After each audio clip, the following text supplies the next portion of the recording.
Hi there. I was watching a video and I was watching a class on like a Zoom thing on my Uniper unit, and I was so inspired by the teacher. I thought I would come out here and try to inspire you. My name is Melody, and I had a stroke 2 years ago in 2019, and I have been struggling. I've had other terrible things to happen to me all in my 50s. Look, like when I hit my 50s, sickness decided it would attack me. But through it all, I just want to let you know that I'm a survivor.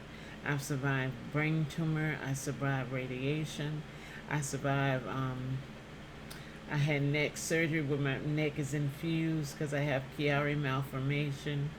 I have had to learn how to stand up again, how to walk, how to do different things. And since I had my stroke, I'm back to learning how to walk again.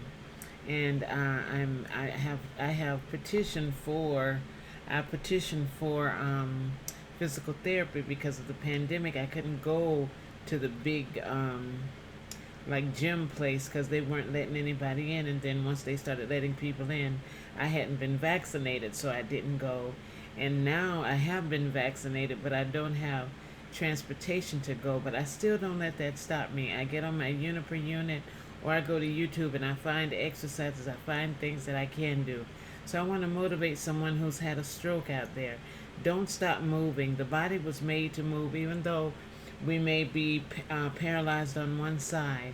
You still, just do what you can. Little movement is better than no movement. I learned that from one of my physical therapists. So I encourage you today, don't stop moving. Don't just sit in front of the TV and watch it all day. Don't just stare out the window and think, oh, poor pitiful me. I used to be able to do this. I used to be able to do that. Because if you do that, you'll stay in that state, and then you'll get so depressed, no one can talk to you. You'll just be inside of yourself. And what you want to do is, one of the ladies on one of my instructors, she said when you enter a room, you want to produce your own show, lights, camera, action.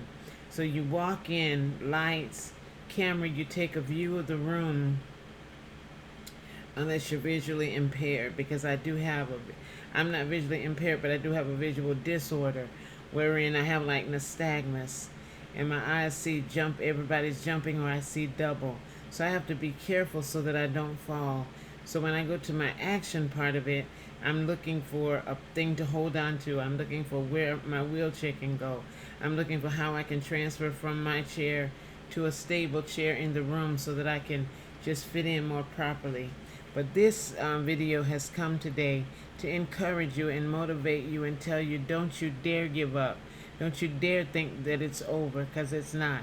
Bishop T.D. Jakes tells this story of Mother Barksdale and how he said Mother Barksdale would shout anywhere. And she was one of those people, even if you met her in the grocery store, between the chicken wings and the neck bones, he says, she'll start talking about the goodness of the Lord.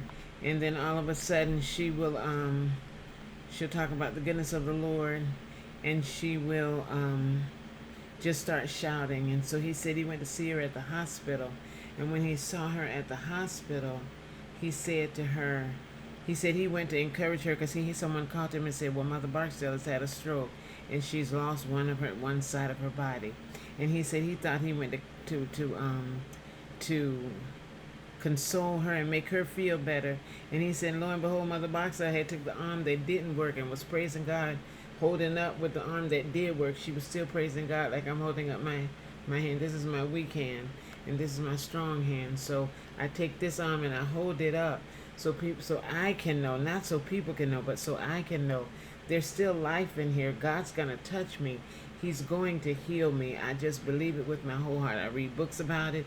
I read the Bible about the healings of Jesus, how he healed the man with the withered hand, and they told him, don't you dare. It's Sunday.